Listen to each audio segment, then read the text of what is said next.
But I think and I fear that we're going to see more and more 19, 20, 21-year-olds who were super good. And we're seeing it already. We've seen a few examples already of mental burnouts. Like all of a sudden, okay, you know what? I can't do this anymore. This is too much. Everybody, welcome back to the Move Plus, our weekly show with Johan Bruyneel. I'm Spencer Martin. I'll be running through a few topics of the week with Johan, as well as getting to a few listener questions. If you want your questions answered, send them into info@wedo.team. We have quite a backlog, so just give us time to work through that. But first, let's talk about our title sponsor for today, which is Zwift. Zwift just released their Zwift Ride, an all-new smart bike that is changing the indoor game and making it easier and more affordable than ever to get started riding indoors. You all know that our coworker, Lance Armstrong, hates riding indoors, refused to do it until he got into Zwift. And Zwift has changed the game for him, and hopefully the Zwift Ride can do that for you. The bike is ultra quiet, which is really important if you're like Johan and I, and you share quarters with your family and they don't want to listen to your loud bike and trainer all the time, and super easy to set up. You just need one tool, the frame key, to build it all out and make any adjustments to saddle height, bar height, and reach. And once you're done, that frame key slots right back into the magnetic holder in the frame, so you never lose it. It is incredibly important to be able to do this if you share the bike with your family as well, so you can have multiple people that are multiple sizes, just jumping on, adjusting it to what they need. It's a lot easier than having a bike on a trainer. We all know that pain. If you've ever done that, try to share a bike on a trainer with your family. It does not go smoothly. And this adjustability makes the Zwift Ride perfect for you and anyone in your house. And you can get it for just $1,299.99 at Zwift.com. And you can check it out there. You can look at all the specs.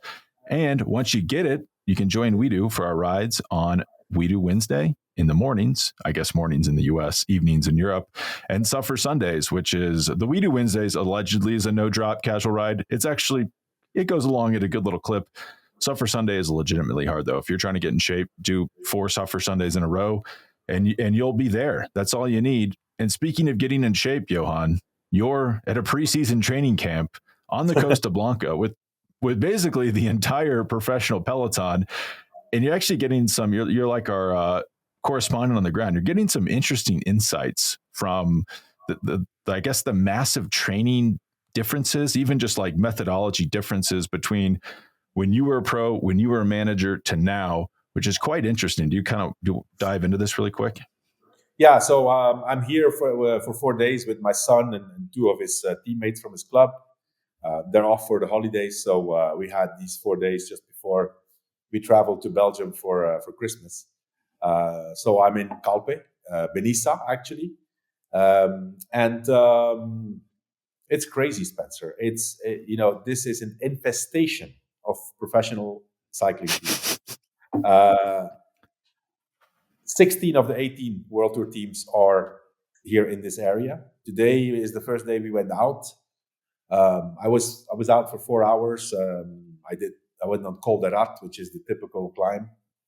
It's traffic jam basically. It's all the teams with the cars behind. Some of the DSM was doing testing on Col de Rat. I saw Soudal Quickstep, Tudor, lots of women teams also are here. And I also got, I was riding by myself because of course I can't keep up with my son and his friends. And I got passed by 8 jets, basically. They passed me like Formula One cars. The Tour de France team of UAE, the 8 riders of the Tour de France team of UAE, with Tadej Pogačar, they passed me like bullets. Yeah, I mean they're all here. It's quite impressive, and I'm actually also quite impressed about not just the professionals, but more the professionals. I think the professional teams, they have their, they do endurance rides. They take advantage that they're in a group to do long rides. I see some rides of 200 kilometers already. But I guess as a pro, that's normal, especially when you're with a group. What I'm really seeing is that the second level riders, and sometimes even amateur riders and recreational riders, how fast they go. It's unbelievable. They're racing. I mean, they're going so fast. I've seen some guys behind motorbikes, and so I mean, it got me thinking. While I was riding, when you ride, you have a lot of time to think and to debate with yourself, and I was thinking by myself, I'm old school, probably. I'm old fashioned, I'm a grumpy old fart, probably. But I can't help myself to think that why are these guys riding so fast? I'm not talking about the pros, about the other riders, so fast in December. And to give an example, right? I know a few teams, they have their development team, yeah, and then these development teams are recruiting junior riders, right? So some riders that are still junior, so in 2025 there will still be a junior, are here with the development team they've signed for 2026, but they're training with the pros. So 17-year-old guys are doing 200-kilometer rides with 3,000, 4,000 meters of elevation. Things have changed, of course. The data, I mean, everything must be backed up by scientific data, but I can't stop thinking, if a 17-year-old talent is doing this right now, what are they going to do when they turn pro? When they still need to, because they need to make a step when they get to the under 23, and then they need to make another few steps to improve. I mean, I don't know. I think immediate success is probably based on that kind of training methods and this way of working. But I think, and I fear, that we're going to see more and more 19, 20, 21-year-olds who were super good, and we're seeing it already. We've seen a few examples already of mental burnouts. Like all of a sudden, okay, you know what? I can't do this anymore. This is too much. We've seen it. We see it more and more, and I think the trend is going into that direction. So then I was thinking, well, okay, this is obviously a trend. So when somebody does it, you kind of need to do the same thing to keep up, because otherwise you're not performing in the junior or under 23 category. But why is nobody trying to limit this? I mean, you can't limit. If somebody wants to train a lot, that's what it is, right? But it becomes a trend, and the teams are in a race against each other of trying to sign early on the 16, 17-year-old, which is, I mean, of course, there's a lot of other sports who work the same way, but cycling it's a hard sport it's super, super hard on the body, physically, mentally, for a lot of years. So if I work backwards and I see the 16, 17, 18-year-olds training so intensely, and not just training intensely, thinking, the way they manage the data, they have everything under control. I know a few guys, they have their planning already. They have, they're 17, they have their trainer, of course, they have the whole planning, the whole training already planned out. And then I look at the calendar and say, wait a second. Their first race is the end of February or the beginning of March. What the hell are they doing? But apparently, I mean, and today I saw it with my own eyes. This is an unstoppable trend. And they're going crazy fast. There's no more. I agree. There's no more slowly getting into shape. It's straight away. It's intervals. It's intensity. Okay, fine. We have been taught differently, that first you had to have a base before you started. That's changed, and I can completely agree with that and accept it. It works, but I think a few old-fashioned principles of having a solid foundation that you can build on progressively, that should still work. And there's training has changed, nutrition has changed, the equipment has changed, but it's all about getting in shape quickly. And then I think it's going to be difficult for those guys to remain in a really good shape during a long period of time. Hey everybody, this episode is brought to you by HelloFresh. With HelloFresh, you get farm fresh, pre-portioned ingredients and seasonal recipes delivered right to your doorstep. Skip trips to the grocery store and count on HelloFresh to make home cooking easy, fun, and affordable. That's why it's America's #1 meal kit. We all love the holidays, but with how busy they are, I'm always looking for ways to stress less. HelloFresh helps me do that by making mealtime manageable, saving me from searching for recipes or, God forbid, going to the grocery store. Just pick your meals and everything you need is delivered right to your doorstep. Every HelloFresh recipe includes high-quality, sustainably sourced ingredients like produce that comes fresh from the farm, and there's always something for everyone to enjoy on HelloFresh's weekly menu with 50 chef-crafted recipes to choose from every week, plus customizable options to make your meals just the way you like them. You'll be able to easily satisfy every craving. That's key for me because with the kids, if they don't like it, you're not having a good time. So I ordered the family-friendly box. We got it. Or family-friendly meal kit. We got it. Came in a box. And they had Liège waffles in it, one of the meals. And the kids, that was one of their favorites from their time in France this summer when we were at the tour. So they were very excited for that. We greatly enjoyed it. I cannot recommend this enough around the holidays. It really helps save time and lower your stress levels during a very stressful time of year. If this sounds appealing to you, you can get 10 free meals at HelloFresh.com/freethemove. And that's applied across 7 boxes, new subscribers only, and varies by plan. That's HelloFresh.com/freethemove, spelled out free the move. So HelloFresh.com/freethemove. Head there now to activate your 10 free meals. I wouldn't pass this up. That's a very good offer. All right, back to the show. I agree that the young, like 16, 17-year-olds doing these big rides, that just, without the science, feels a little, I'm like, I don't know about that. That seems like a lot. But especially when you're a parent, right? And you just think about your own kids, like, I don't know how long they could continue to do that. But as far as like being in shape, I agree that I'm just investigating my own thoughts. Like, is that just us being brainwashed? Like, oh, you have to get out of shape in the off season. You have to then slowly build into it. Why do we even think that? We think that because we've been told that. And like Tom Danielson had an interesting, I think it was a tweet maybe during the tour. He does these like really fascinating tweet chains. He gets on there and like fights with people like the blog boys that don't know, that have never raced a bike, and Danielson's like fighting with them, and they're saying that he doesn't know anything about bike racing. It's he's doing the good work on there. I can't believe he does it. But he was saying like this idea that you would just get so out of shape and then have to build back into shape, maybe actually didn't serve GC contenders that well. And that perhaps the science suggests that being in really good shape in the wintertime is good for you.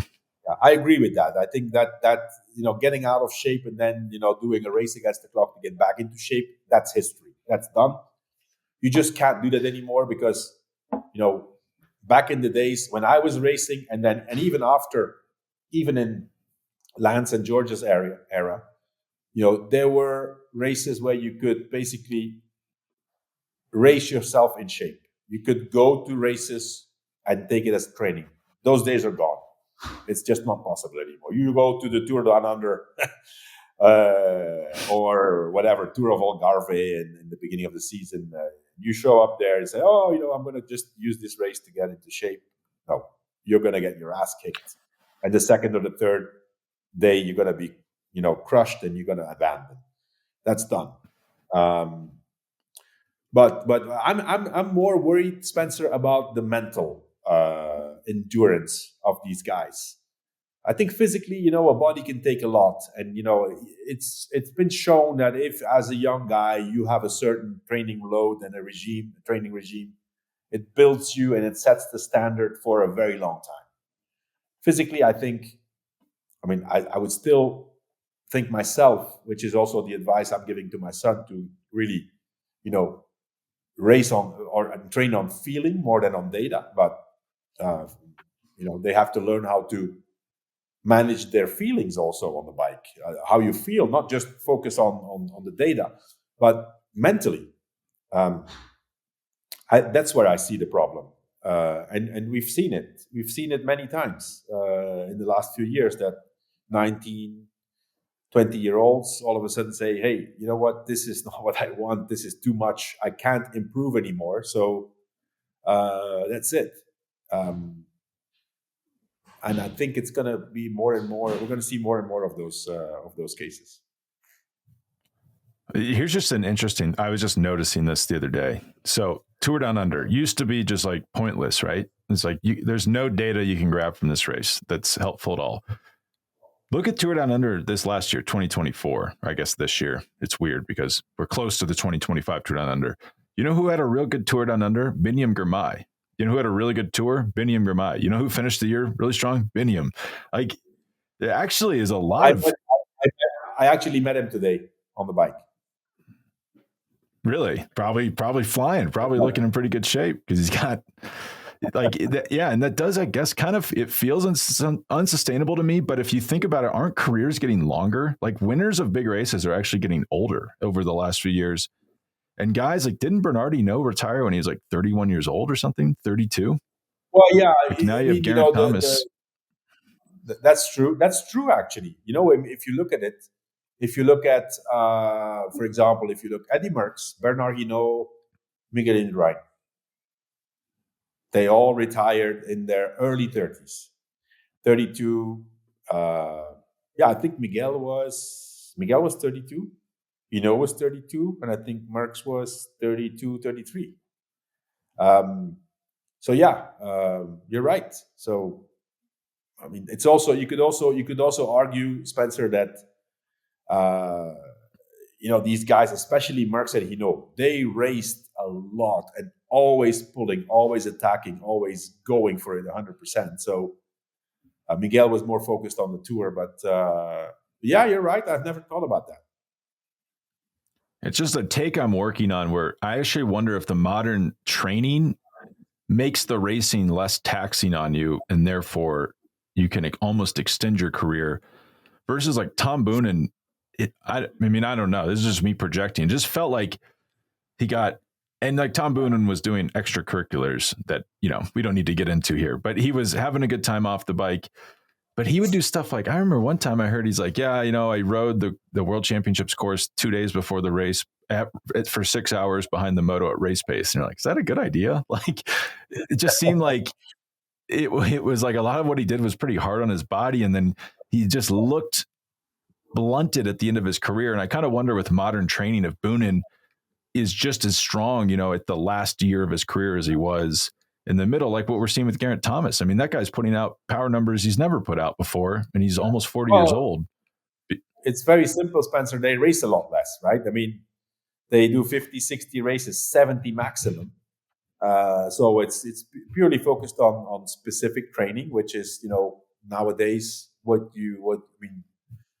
before you basically you could not simulate anything that was even close to a race. Nowadays they don't need. They can train so hard, so specific, focused on what they need, and they show up at a race and they're in top shape. That's even 10 years ago that was really not imaginable. Now they do it all the time, so it does work. And do you want to talk about you met Biniam today, and then another big celebrity that you ran into? Well, Tadej Pogačar. Yeah, pretty big name in the sport. So, they passed me. I had the redo uniform on. I was going, of course, for them. I thought I was going for my standards. I was going pretty good, but of course, I'm 60. They're 25. And so they passed me, but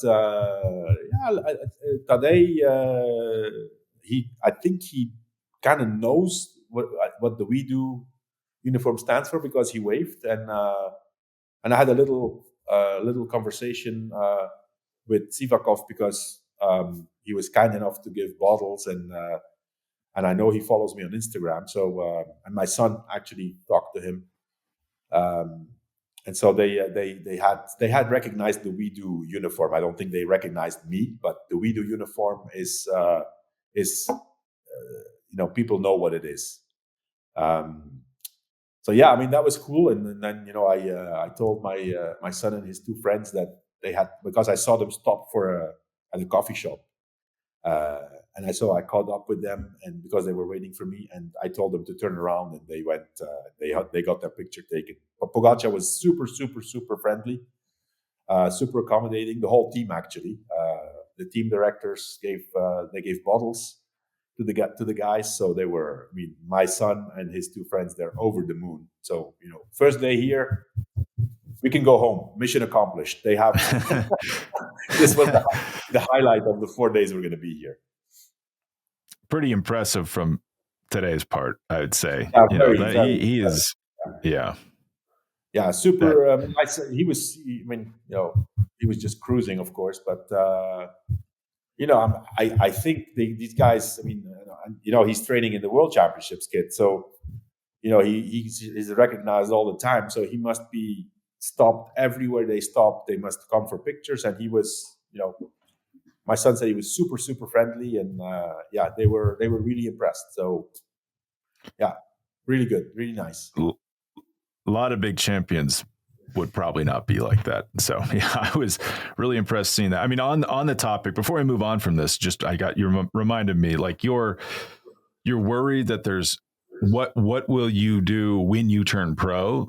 I actually just think about like Juan Ayuso, and maybe he will get better, or even like Uta Brooks, where their best years, I was just looking through their results. You could argue their best years were the first year they were pro. And then like, Ayuso, he gets third at the Vuelta as a 19-year-old, and then he's not bettered that result. So it's not, you kind of look at these guys that are 19, 20 and you project improvement, but you don't really know because their training is already so dialed in. Yeah, but I think Ayuso is a special case. I think he will maintain his. I mean, he will improve still. I think he will get there ultimately. Because you can see the guys. I mean, you can see the pedigree of a guy like that. Uta Brooks, I don't know. He was super super strong in the under 23. I mean, the way he won the Tour de l'Avenir with that kind of dominance was impressive. Then he got top 10 in the Vuelta, right? Like, I guess top 10 in the Vuelta. It's 8th in the Vuelta in 2023. Yeah, and so he had a few good results, but it's not the same progression as Ayuso, which everybody's different. But there's many guys. I mean, but this is not new, Spencer. Another little story. For example, tomorrow I'm meeting up with a guy, ex-teammate of mine, from the Lotto days. I think he's 2 years younger than me. But he was super, super, super good in the youth categories, like in the cadets and the juniors. He was winning races, like 40, 50 races per year in Belgium. He turned pro, and I think he was 4 years pro. I don't know if he won races. I'll ask him tomorrow. But he never made it in the pros. So it's not new. It's always been like this. Like it's not necessarily the guys who win and are dominating in the youth categories that make it to the pros. Or if they make it, it's not a guarantee that you're going to be super good. How many riders we've seen who were world champion junior and world champion under 23 that they didn't even make it to the pros, right? So it's not new. Yeah. It's not new. In fact, it actually probably used to happen more than it does now. Like you go back 20 years ago, you look at a lot of these U23 races, and you actually really can't pull a lot from it. You'll see like the top 6 places maybe didn't even have a significant pro career. It almost feels like it's getting more clear. I don't know. I need to look into that more, like why exactly that is. I'm just going to mix a question here. Someone asking, what happened to Girona, Spain as a popular training location for World Tour teams? I would assume that people live in Girona, but training camps are at the Costa Blanca for weather but reasons. It's also, I think Israel Premier Tech is in Girona right now. They also have their service course there, by the way. But it's the climate at this point in the year, especially December and January. Girona is more up north, so it's 4 or 5 degrees difference. It's as simple as that. And also here, the hotel accommodation. I was speaking to Patrick Lefevre yesterday on the way here. I gave him a call because I knew that his team was here. But anyway, they were leaving today, so we couldn't see each other. But he told me that so they were here with the pro team, their development team, the women's team, and they have a junior team now. 150 people altogether are here at training camp under his organization. So you need the hotel infrastructure also to be able to organize a training camp. Girona doesn't have that. Yeah. I mean, it's also helps. It's just like a tourist destination, mainly for the summer. So there's all these hotels; they're not full. It's the perfect setup for pro teams in the wintertime. I mean, also these places, they just kind of wax and wane you get to a critical mass. There's so many people there that it's easier for more people to go because the infrastructure's there. Like, I think like San Diego used to be a popular like triathlon training destination, and now for whatever reason it's not popular, and the triathletes go somewhere else. Like you just see these things, it's like a sandbar; they shift over time. Yeah, and also it's so common. Just a little example. So this morning, we put the bikes together because we had to disassemble them to put them in the car yesterday, and I had a little issue with the wheel of my son. Right, the cassette just came off for some reason. And I'm in a place here. I'm not in Calpe. I'm a bit outside in a little town called Benissa, and so it's not at the coast. It's about 10 kilometers away from the coast. It's a little village, literally 500 meters away from here. I just went to a bike shop, super nice bike shop. They just they're ready. They have mechanics there. They fixed what I needed to do, and 5 minutes afterwards, I was back and ready to go. So everything's really, really comfortable here.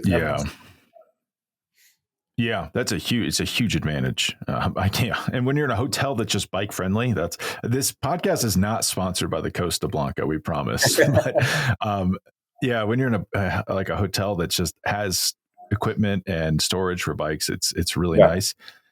One more topic before we go into questions. The Vuelta España route was just released like minutes ago. Yes. You had a few stats on it. It starts in Torino, which is in Italy, which is a little strange because the Giro last year started in Torino.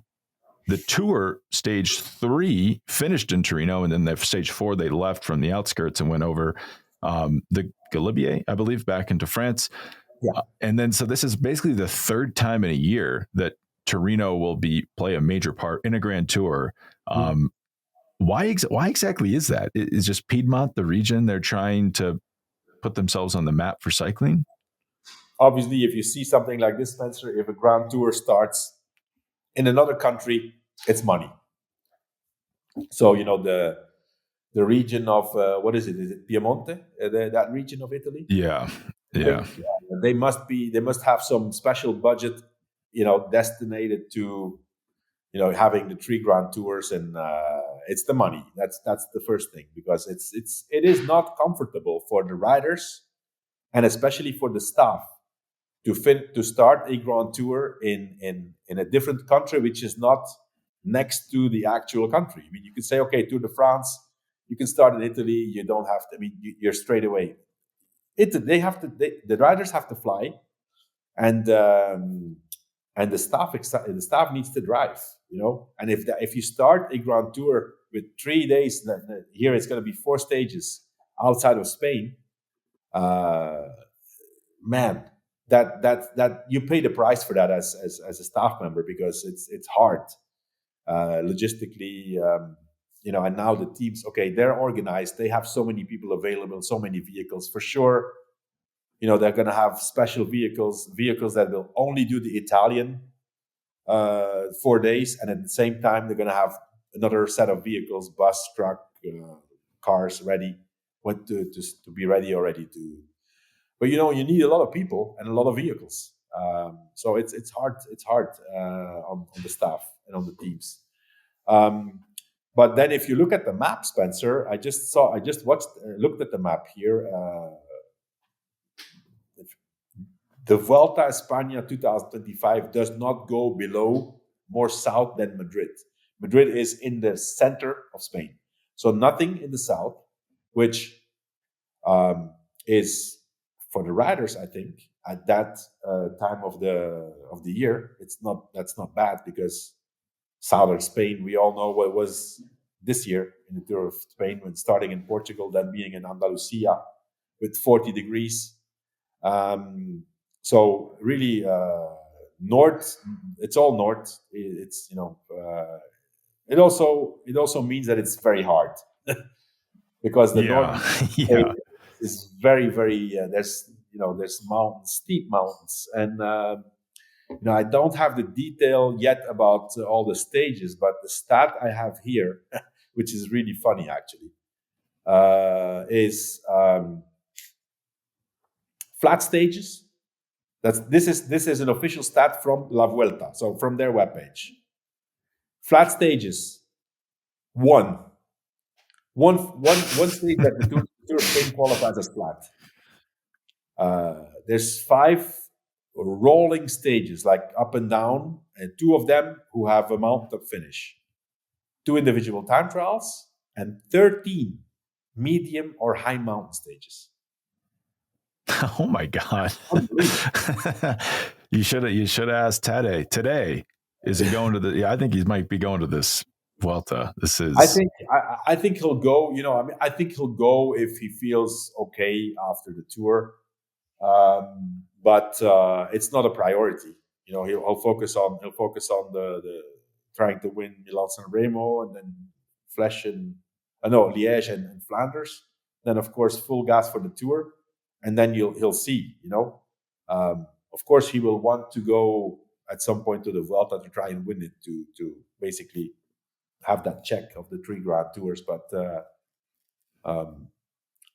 I think usually, if you don't make the Vuelta a main goal, usually teams and riders tend to wait to see how things go. A lot of things can happen. You can get sick, you can get injured. He'll probably go. He'll probably go to the Vuelta, but any of this news, we probably should have talked about it. Primož Roglič announced that he's targeting the Giro d'Italia. Yeah, and it kind of sounds like news, but every year, like if you just kept track of all these announcements and overlaid it with the races people actually do, there's actually not a great correlation, because you never know what's going to happen. Like you could get hurt. Remember, Wout van Aert was supposed to do the Giro. Yeah. And the Vuelta is the ultimate example of that. Like whoever, we don't know who's going to be contending. It's like, there's so many variables between now and then. It is interesting to me. It's all in the north. Like it's actually shocking. Look at this map. The weather will be mild. The terrain will be difficult. Why are they staying away from the south? Like there was a lot of complaints from riders, staff, even people watching, that they were like worried about the riders. It was so hot. You kind of worry in a warming world. Is it viable to race in the south of Spain in August? It's something I think about a lot. 40 degrees is not recommendable. It's not. It's 40 degrees. It's the good news also, although I would have to look into detail. There's not many stages that are attached to each other, start and finish. But of course, if you have the whole Tour of Spain in the northern part of Spain, that means less transfers or less long transfers. Let's put it that way. So that's good. That's good. Yeah, I'm sure. What is it? Unipublic?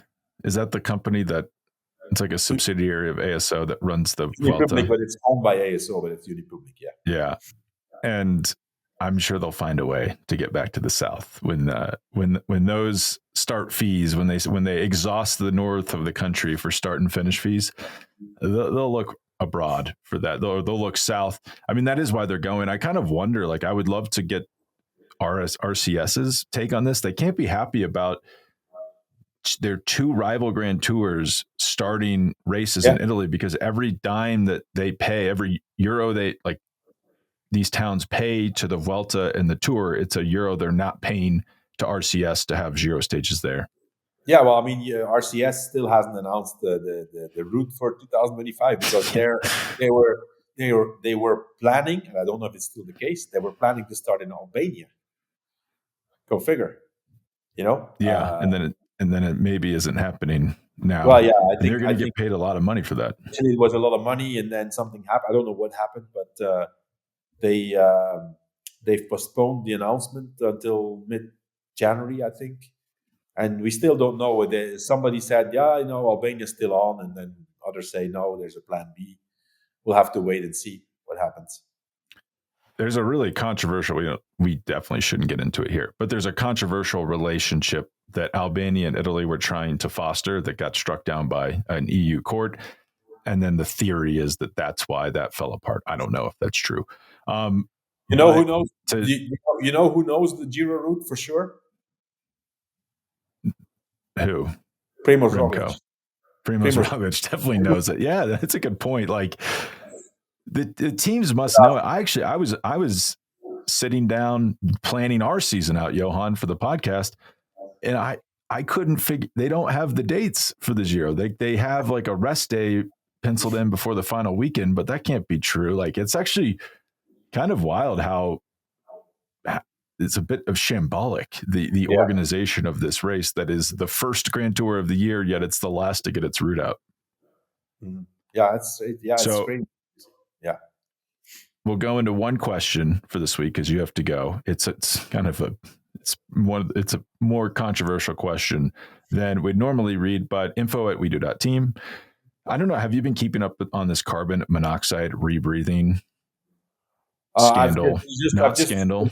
Just seen some titles. I don't know the details about how it works or why they do it. I've seen that some teams have been saying that they've used it to test the effect of their altitude camps. That was the official explanation of some teams. Now, you go ahead with the question. I'll see if I have the answer. Well, I'll preface is I've actually done actual journalism work on this for once. So I talked to teams, riders. They do it it's the only way to test, I guess that's your like hemoglobin mass. So you can test, are your altitude camps working or not? It sounds bad because you're inhaling carbon monoxide in large quantities. This would kill you. So it is dangerous. But here's the thing that like none of these things mentioned. The companies that make these machines can monitor their use. So you can't use these machines without the company's knowledge. So it'd be very hard to abuse it. But the worry is people would use it to basically starve their body of oxygen. Like your body thinks it's dying and it produces more red blood cells. It's kind of like a legal doping loophole in theory. We don't know if that's actually happening though. But this person asked, have you seen this? And it's a link to this. This practice sounds plausible for increased athletic performance, but also dangerous for the athletes. How can the UCI and WADA strike the right balance that promotes innovation and use of the best available science, but also preserves rider safety? If one team uses it, they'll all eventually use it. This could be a dangerous race to the bottom that we would want to avoid. Appreciate your thoughts. Thanks, Tristan. Like, do you think the UCI, I mean, probably they should come in and ban this? Like, well, the benefits don't sound. They have asked WADA. To ban it. It's not banned right now, and I think Lapartien went on record saying that he has asked WADA to ban the use. I don't know if how they can do it, but if there's a way and if there's enough requests, WADA will try to ban it. And then I guess it'll go through a phase that I don't know. I don't have enough information, Spencer. What I do know is that it's like with everything. As long as it's not banned, people are going to use it. Whether it's for measuring the effects of the altitude or if it's to, enhance their performance and simulate altitude training. But I didn't know the information that the manufacturers can monitor the use of these machines. So that's a good thing. It sounds, it sounds dangerous. It doesn't sound like something I would totally want to do. It's probably, though, I would bet that they would say, like living in Madrid gives you actually more carbon monoxide exposure than this practice would, and is more dangerous to your health. No, I don't think. I mean, there's a difference, Spencer. Like living in an environment or putting it on your mouth. That's, I think, it's a different thing. It is. It kind of, you can see why they're using it. I mean, maybe I'm an idiot for listening to the teams taking their word for it, but because, think about it, you spend all this money going to these altitude camps and you're like, well, I hope they work. Like that's essentially what is happening currently, where you're like, listen, we all know altitude camps work. We all know it. To measure the effect of the altitude camp, I don't think, I think it's been used, and now some teams have gone on record. UAE has actually officially stated that they will stop using the method to control the effects of the altitude camp. But then again, as long as it's not banned, it's not manageable. So they'll have to ban it and find a way to test for it, I guess. The thing that stuck out to me the most, hasn't the UCI banned tramadol, but WADA has not banned it? So isn't there a precedent of the UCI banning things? I think it's banned. I think it's banned tramadol now in competition. Okay. But actually, you know what?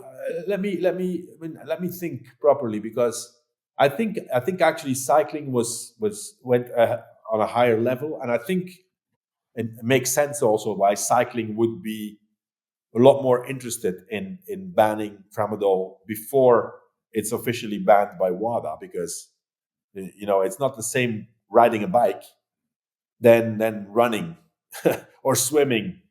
When you're kind of numb and don't have the reflexes. If you're cycling in a bunch of 200 guys and you're taking a painkiller, a heavy painkiller, that's not a good thing. So I can see why they should probably ban it in Formula 1 too, because cycling has been on the forefront of banning tramadol before any other sport, I think. Yeah. I get like so upset when people are like, hey, in soccer they can use tramadol, but not in cycling. It's like, yeah, they're going 100 kilometers an hour with 200 people right next to them. Like, you probably shouldn't be on an opioid while you're operating a machine that goes as fast as a car. In some cases, maybe even faster. But Johan, that is it for this week. We will not be back before Christmas. So Merry Christmas to everyone that celebrates, but we will have a show out probably early in 2025. Okay. All right. And wait, do you have any cyclocross plans that you want to share? Yeah, I'm going to Belgium for the Christmas days, and as usual, for the third year now, I'm going to go on the 26th on Boxing Day to watch the World Cup race in Gavere. It's a classic, very hard race. Only Mathieu van der Poel, only of the big three. Pidcock has announced already no cyclocross at all. Wout van Aert is not participating in that one, so it's going to be van der Poel against the real cyclocross specialist. So, but anyway, I just want to go because it's great atmosphere. It's a tradition and it's nice. It's super nice. So I'll send you some pictures. Yeah, can't wait to hear about it, and we'll talk about that on our next episode. Thank you so much, Johan, and we'll talk to you soon. Okay, thanks. Bye.